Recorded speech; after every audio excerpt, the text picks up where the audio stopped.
name changes, Apple and F1, and streaming bundles with Charlotte Henry on TV+Talk on MacVoices.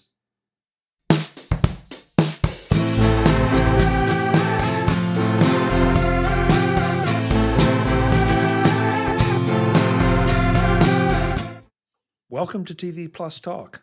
This is where we talk about all things Apple TV+. I'm Chuck Joyner. She is Charlotte Henry. Charlotte, great to see you. I am. Hello. I'm so pleased to see you.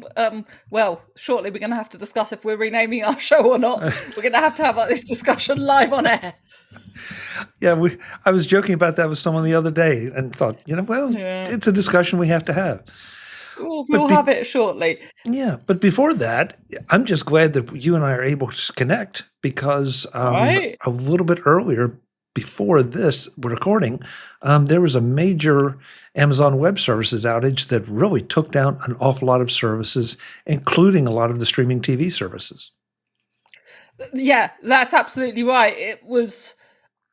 It's amazing how one issue in one data center on the Eastern Seaboard can cause such cataclysmic effects. I mean, here in the UK, I believe there were issues with banks. Did it hit Apple TV? I think it did at one point. It definitely hit some of the other streaming services. I logged into Riverside, which I now use to make podcasts, and there was a warning there that there were some issues. I mean, there was not very much that wasn't hit. Yeah, I had the same thing. I was asking the Amazon smart speaker, whose name I shall not use, and kept getting the message, "I'm having trouble. Try again in a few minutes."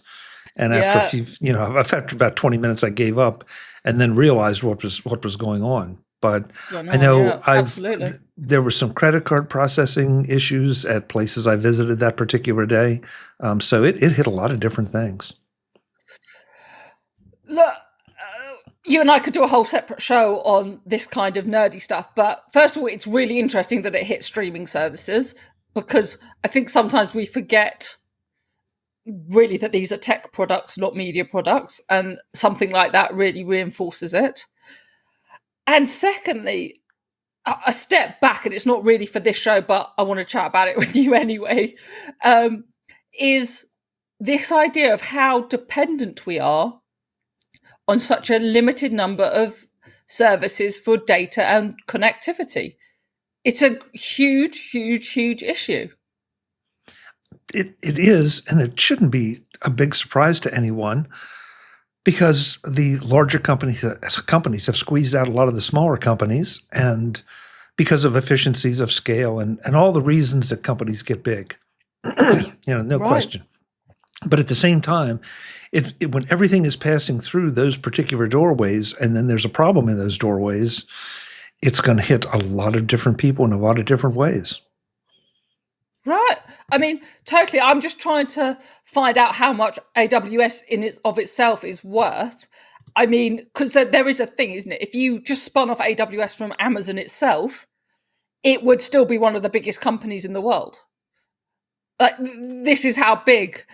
You and I know this because we're nerds and we follow this stuff. But I think yesterday it really hit people how big this company is.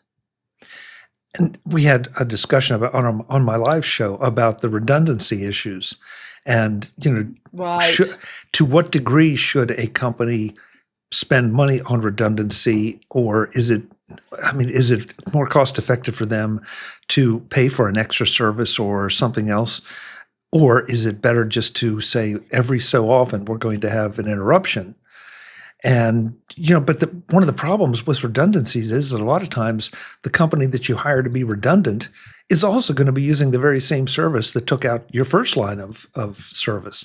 Right. So, at some point, who do you go, and do you start having to query, are you using Amazon Web Services, or are you using company A? And then, I got to go find somebody that's using something other than company A, and it may not be as easy as we're all making it out to be. Right.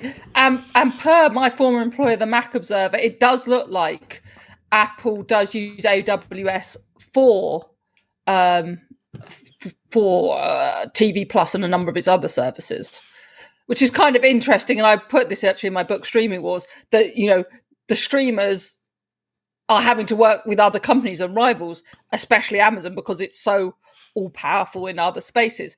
Just by the way, before we move on, AWS was worth apparently about $17.5 million, I think, in 2017. By 2020, that was about $6 billion or something. Like, we're talking, right? It's like we're talking one of the biggest businesses in the. Sorry, 46 billion. It was 17. I'm getting my M's and my B's mixed up. It was 17.46 billion US dollars in 2017. That was its annual revenue in 2017. By 2020, that was $46 billion. Wow. That's a lot of dollars, Chuck. That is a lot of dollars, but it also represents obviously a ridiculous growth, but an also ridiculous number of clients. And it's so, it's the old thing. Yeah. If AWS sneezes, everybody catches cold. Absolutely, including Apple TV Plus. Yeah. Right. Yeah. Shall we? I guess we need to talk about F1, but I guess we need to get into the name change first, so that we know what we're talking about while we go through this show. Yeah, when I did the intro, it's like, do I call it Apple TV Plus or do I call it Apple TV? Yeah. Well, for the sake of this transition period, I started with Apple TV Plus, but now it's Apple TV. Does it make a difference, Charlotte? So, Apple TV Plus has become Apple TV, and this means you can watch Apple TV on your Apple TV through the Apple TV app. Yes? Yes. That's a bit confusing for consumers, no? I've changed my opinion. Watching Apple TV through Apple TV on Apple TV?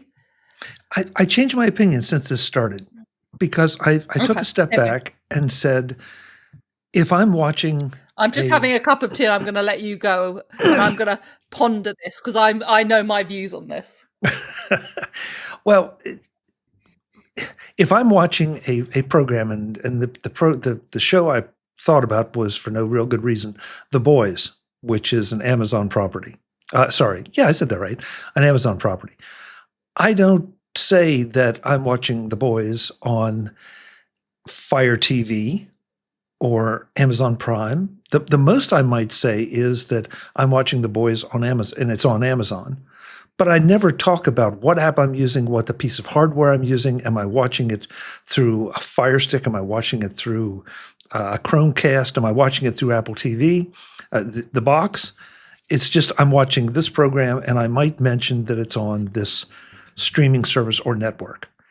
And so are we really getting excited, or are we just being nerds like you referred to earlier about this and splitting hairs? And Eddie Q came out and said that, well, everybody calls it just Apple or Apple TV anyway, so, why not drop the plus? Okay, that's fair. So I don't feel like it's not as big a deal as I thought it was, but you may differ on that. I think you make some very fair points, actually. It's only really Apple where we say... well, we make this joke, right? But I think part of that is because the example you used on Amazon, everything is called something different. The service is called Prime Video. The stick is called the Fire. They're different things.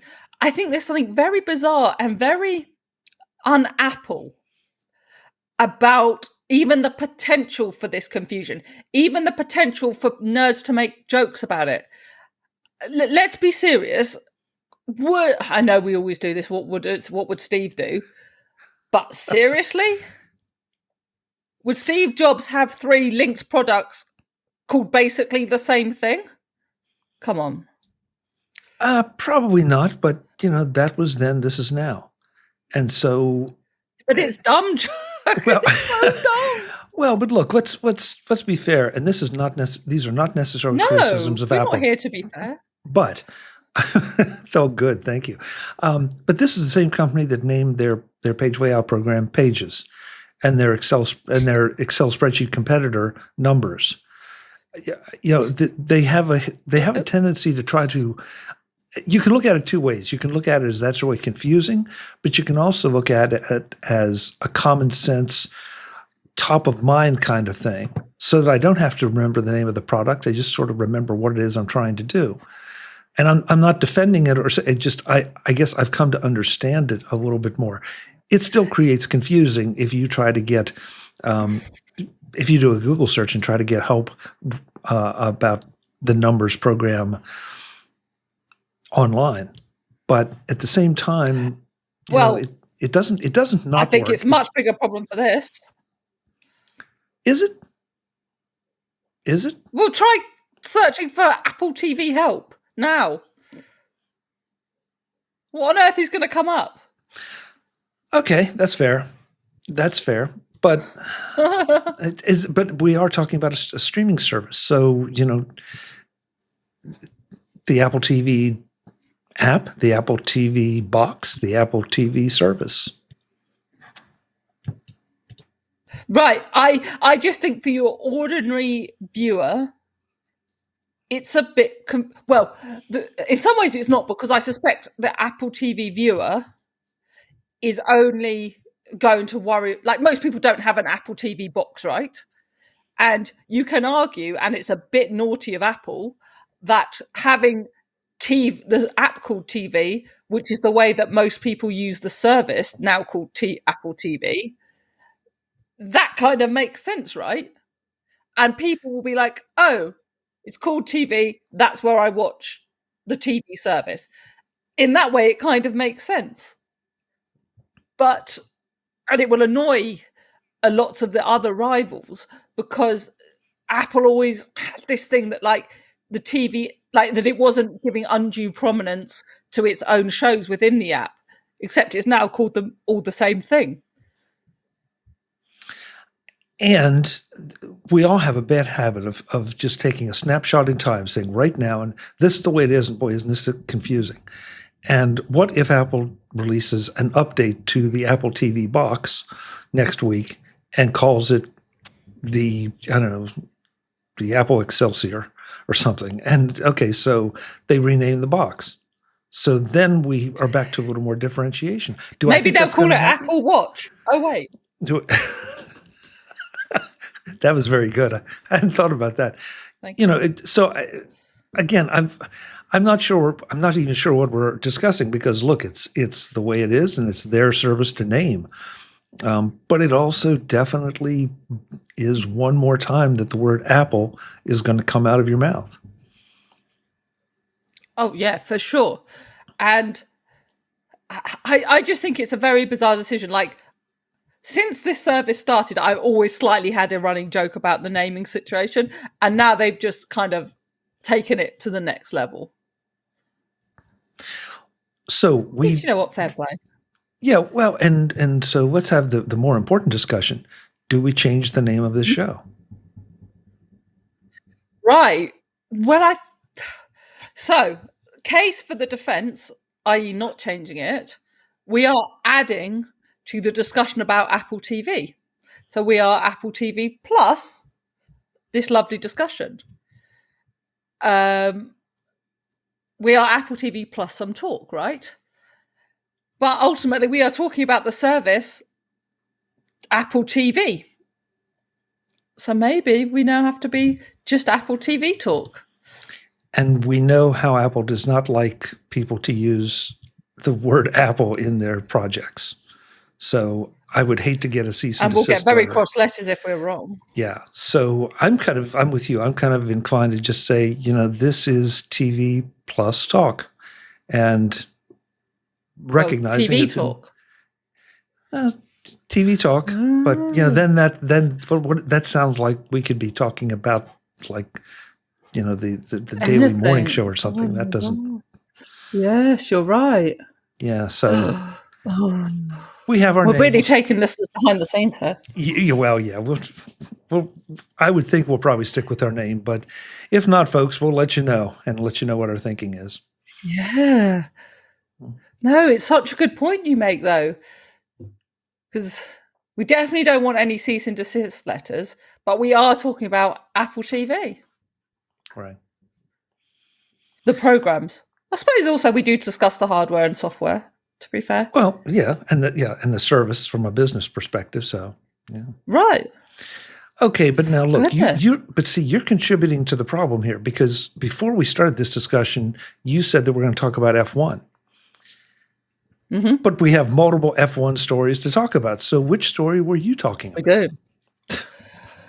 First of all, you're always right to say that I'm contributing to the problem, whatever the problem is. Fact. Well, let's start with the fact that Apple has won the rights in the US on its TV service to be the exclusive outlet for Formula One racing. I think it's 5 seasons from 2026. This is quite a big deal. I wrote about it on my newsletter yesterday because it's a big deal for a few different reasons. And if you don't mind me nerding out about sports media for a minute, I'll dig into them.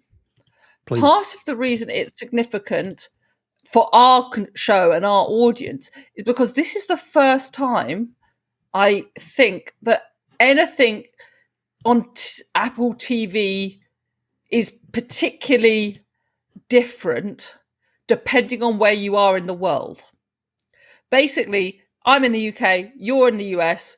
What we have on TV, the service and the app is, well, not the app actually, the TV service is exactly the same. My TV, Apple TV streaming service looks exactly like yours, right? We both get the morning show at the same time. We both get Ted Lasso at the same time, blah, blah, blah, right? Now, if on a Formula One Grand Prix weekend, our services will look different. You will be able to watch it and I won't. And that, I think, is quite a big step forward from where Apple TV launched, right?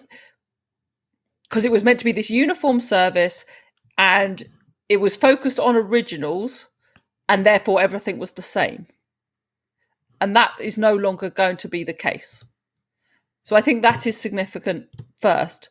Second of all, it's significant because it's Apple putting, I mean, it's not quite pocket change for Apple, but, it's, as far as Apple goes, it's not huge money for some sports rights, which is interesting. It's apparently worth about $700 or $750 million, we think, this deal kind of vibe. So, it's not AWS revenue money, but it's like, it's meaningful money. And third, it's interesting because of the obvious time, which I think you want to talk about with F1 the movie. And it's kind of linked all of that catalogue together, which I think is also interesting.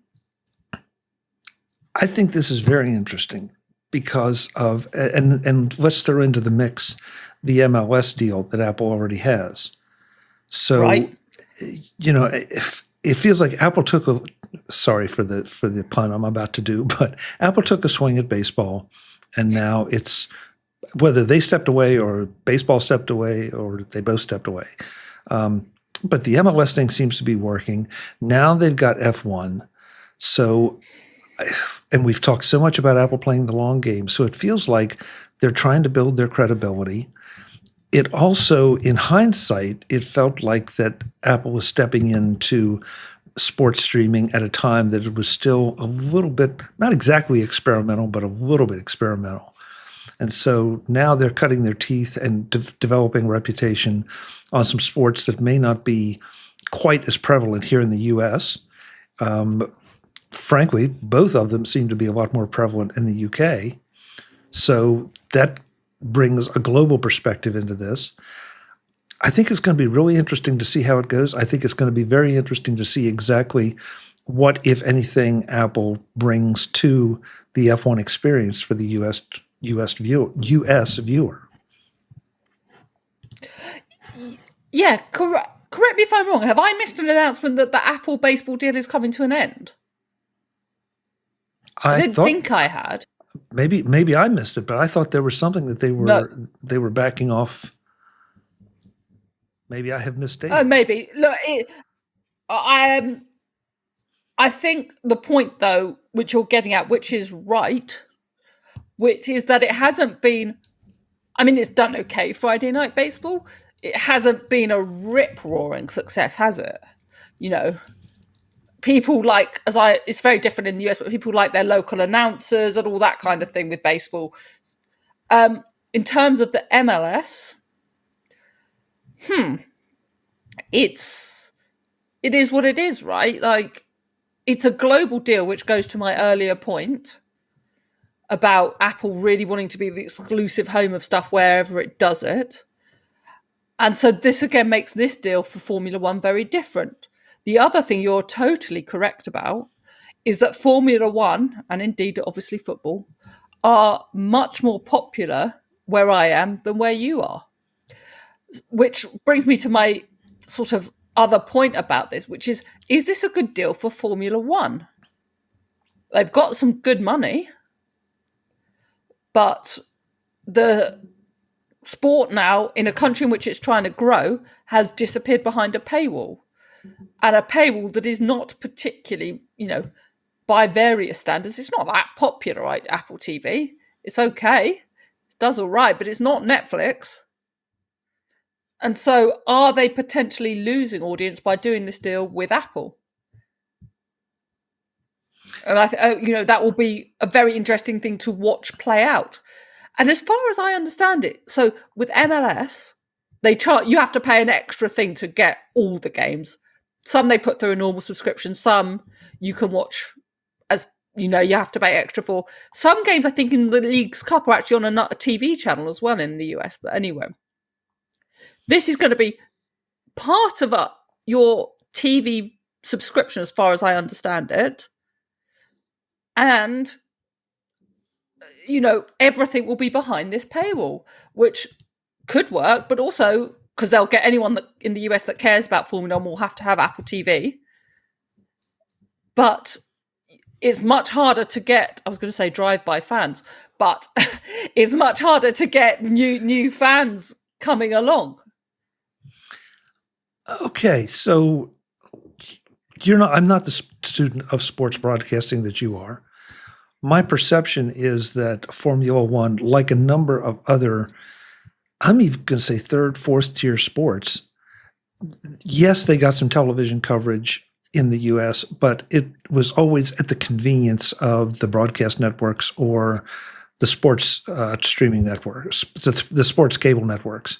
It was seldom a major event. It was seldom comprehensive coverage. And that's what I'm interested to see here. How much of a priority will Apple TV Plus give to some of these events? So it feels like, to my way of thinking, that it's a better deal for F1 versus what they've been doing in the US, because they were treated like second or third class citizens. Here, they're going to have a dedicated place on a streaming service for their sport. And so that, to me, is a bigger deal than just trying to, scrape through and go to ESPN or ESPN2 or ESPN 3, 4, 5, 6, 7, 8, 9, 10 and say, what can you do for ESPN Plus. us? Yeah, ESPN Plus, ESPN Double Plus, whatever. I mean, after a while, you just burn out on all of it. And so, the fact that they will be perhaps not a centerpiece of Apple TV, but they will be a much bigger deal on Apple TV than they would have been to some of the others. And I'm sorry if that offends some people, but that's the way I see it. I actually think that's a great point that I hadn't considered, that surely it will be to Apple's incentive to make this a success, right? They want to be able to show that they can do this stuff. And I think it is true that they will put real resources into it. I'm sure that's right. And F1 will also make sure that real resources go into it because everyone wants it to be a success. I think that's a really, really good point that to be honest, I hadn't considered it. And I think you're right about that. And the other thing is I've been listening to lots of discussions over the last couple of days about the start of the NBA season and how in America, basketball is all over the place now, right? It's on 3, 4, 5 different services, isn't it? Football, and therefore yes. Basketball, I'm not sure because I'm not a basketball person. I believe so. I think there's some on ESPN, some on NBC, some on Amazon Prime Video now. It's all different places depending on some on Peacock, depending on what day of the week it is. At least with this, if you are a Formula One fan and it's race day, there's only one place you need to go. It's not hard to find it. If you're a fan in the US, you know where to go. It's done. Yeah. And that is could be a good thing for the sport. The one thing I want to get your take on is this link up with the movie. What's your take on all that? We should say that it's coming to streaming. It'll be on not until 12th of December 2025, but it's going to eventually land on Apple TV. And then we'll, and then the next year we'll get the Formula One actual races. What's your take on the catalogue tie-in? I think it makes perfect sense, and it makes perfect sense from both sides. That F1 the movie is giving F1 racing a bigger visibility in the U.S. than it's had, not just because of the star power of the cast, but also just because of the quality and content of the movie. And so, I think it's perfectly logical. I think it's a very opportune time for F1 Racing, the organization, to make a bigger push into the U.S. because now they've got it dramatized in a positive fashion. So the whole thing to me makes perfect sense. And because Apple was so instrumental in doing the F1 movie, that they would be a logical partner because they clearly, through the making of the movie, they have come to understand F1 better than maybe some of the other networks who see it as a product to be put on, to be broadcast or put out on the shelf, as opposed to building something around it. So I think it's a win-win. I agree with all of that. And it's clear, I mean, look, you take all these PR comments with a pinch of salt, but they did reference in the announcement that they'd been working together on the movie and therefore this was an extension of the partnership. So that just endorses everything you've just said. All I would say is surely if it was going to go anywhere on streaming, Formula One should really be going on Netflix alongside Drive to Survive. But as I put this in my newsletter, but obviously Netflix, it likes doing one-off sporting events. We can put WWE, I think, slightly in a different category. But it doesn't want to be the place that has to run a season of a sport. And so that's clearly part of the because Netflix could have afforded $750 million odd to buy the rights. Of course it could have. But I don't think it likes having to do this, weekly kind of thing. And so obviously didn't get involved. But to me, that would have been the most logical home of Formula One racing on a streaming service. But Apple it's a close second. It's on the podium, let's put it that way. So it does make sense. Okay, so now you gave me something to think about because I hadn't considered that relationship potentially with Netflix. Right. But I'm with you. I don't think Netflix, right now, they don't seem to be showing a great deal. Their sports programming seems to be limited to things like that, sort of sports entertainment as opposed to pure sports competition. And one-off events, right?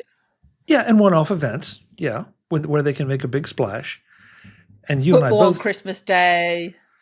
Yeah, and you and I both know that a lot of that is driven, so they're hoping that they will get subscribers who will then either stick around or forget to unsubscribe and, create a little revenue bump every year. And so if somebody somewhere with a whole lot of spreadsheets is doing the analysis and saying, this is what it's going to cost us, this is what it'll get us, it's a net positive right now, so we'll do it. But would it have been a net positive for F1 racing? I kind of doubt it. Look, more people have Netflix than they have Apple TV. Who knows? Yeah. I suspect. Look, we don't know, but it's going to be fascinating to watch how it plays out next season. I won't have it here. Formula One has a relationship with Sky Sports here, which actually is another point I've heard on a podcast discussing this, is it might be that Apple takes the commentary from here in the UK, the Sky commentary. So that's another thing just to bear in mind, that the Apple might not do all the production, which does do on Friday Night Baseball. Well, there are two things that I'm going to be really interested to see, and maybe I haven't read enough or paid quite enough attention to this. But number one, to your point, are they going to take the local UK broadcast announcers, or are they going to supply American announcers for an American audience, or would they run them both and let you decide which commentators you want?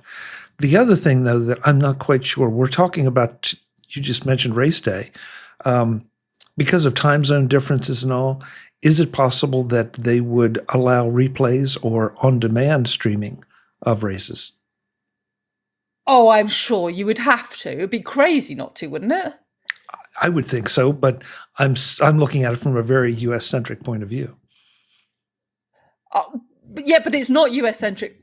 Well, it's US-centric in the sense it's only going to be relevant in the US because it's only going to be shown in the US. But the issues of time zone is correct wherever you are if you're a Formula One fan, because races are all over the world. They go to all different places and at all different times in the day. I would be amazed if there wasn't, on-demand viewing. And of course, we're talking only about race day because that's the only thing perhaps not very big Formula One fans like you and I even notice.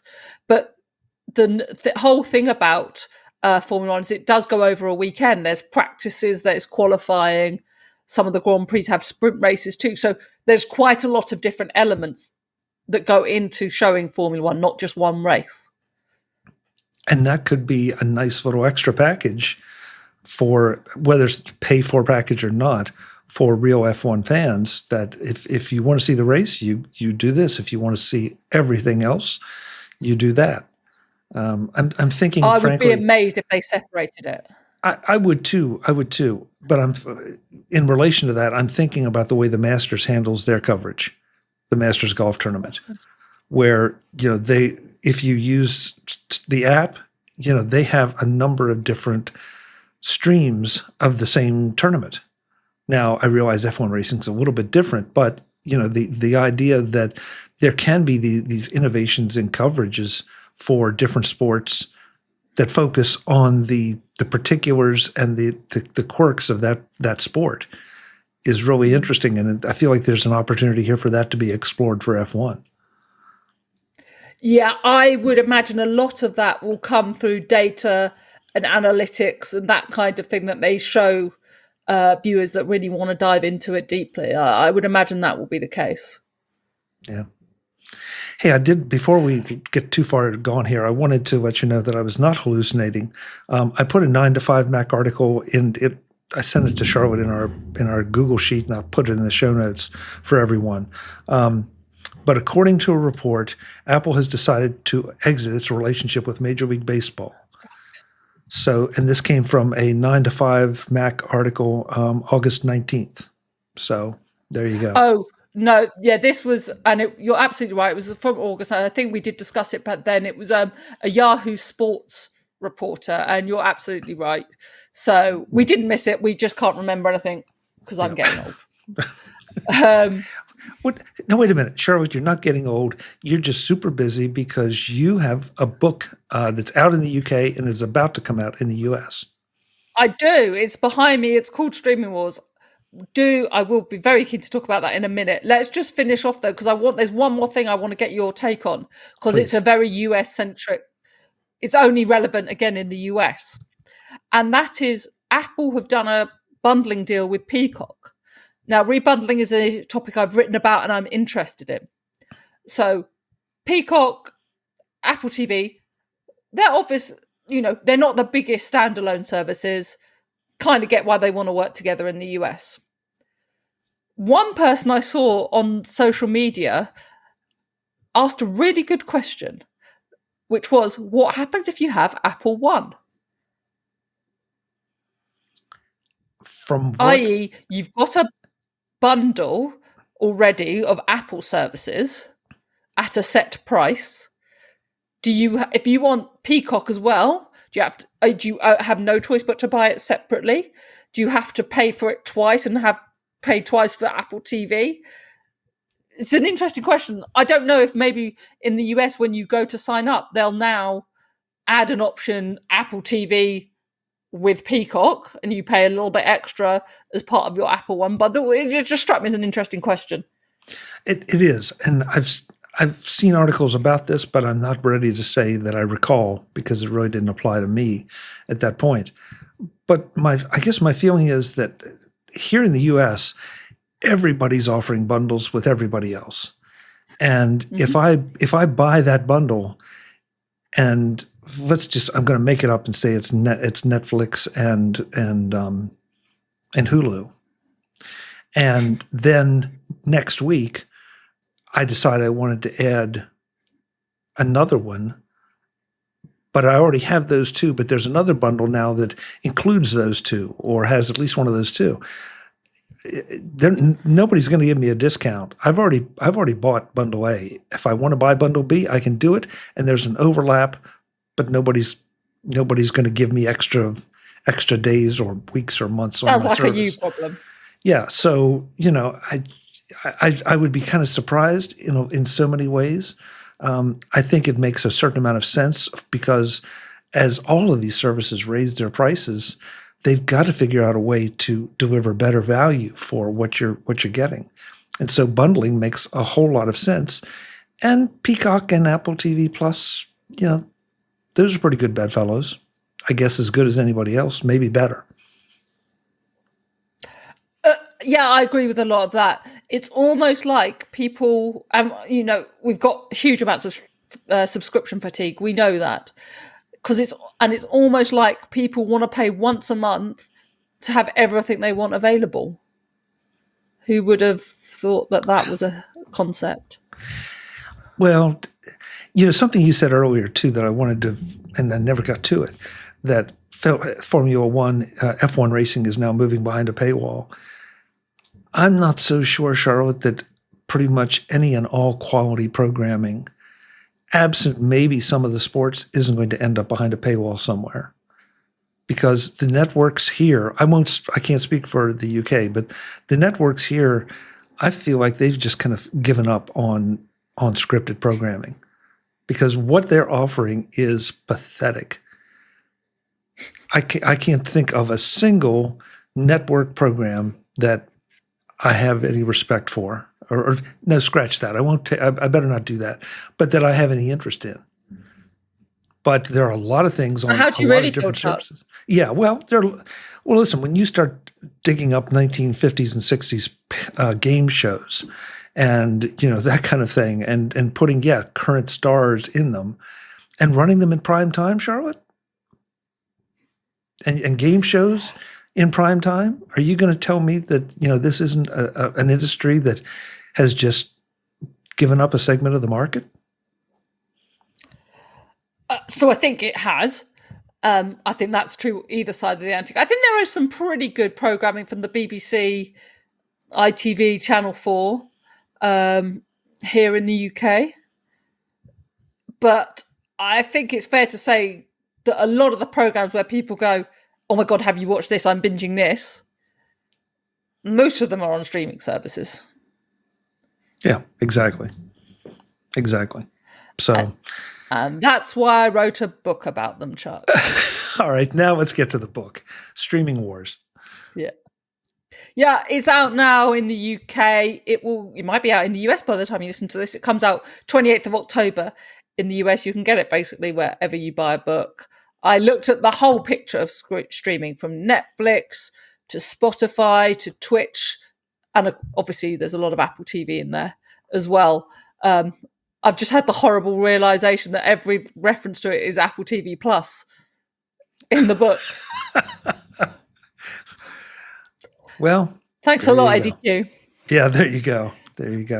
And didn't you mention in our pre-show that you're doing an appearance somewhere, at least coming up? I'm not sure it'll be out. Oh, I'm having a launch party in the UK, but there's all sorts of podcasts I'm popping up on as well. So it'll be lovely if people listen to those. Lovely if people subscribe here, and the most lovely if you pick up a copy of the book. Definitely. I'm looking forward to it because, as I've said before, you are such a student of this kind of thing, and you bring a lot of things to light that the rest of us don't really think about, nor probably could we because we don't have the background. Well, it's such a nice way of you to say student instead of nerd. I really appreciate that, Chuck. Where can people keep up with all the cool stuff you're doing? You can find me over at MacVoices.com. That's where I have a lot of interviews. We have panel discussions. We keep you up to date on the world of tech with an Apple focus. And on all the socials, you can find me as @ChuckJoyner. Charlotte, where can they find you? So, as well as obviously Streaming Wars, head over to theedition.net. That's where I write, blog, do podcasts about the crossover of culture, media, and sport. And there's a lot of emphasis on the tech that drives all those things. So I'd love you to head over there, subscribe to the newsletter, so on and so forth. We got through it all, Chuck. We did. When I saw, I knew there was a lot to get through, but I think we made some sense of it all. And maybe we still have a name for our show. Yeah, I think so. And if anything changes, folks, we'll let you know. But until the next time when we come back and talk more Apple TV, just Apple TV, thanks for watching. Visit MacVoices.com for show notes and to connect with Chuck on social media. Get involved in our Facebook group or like our Facebook page, and get more out of your Apple tech with MacVoices Magazine, free on Flipboard and on the web. And if you find value in it all, consider supporting us through either our Patreon campaign at patreon.com/MacVoices, or by making a one-time donation via the PayPal link on our front page and in the show notes of each episode. You will join these fine people who help bring you Mac Voices.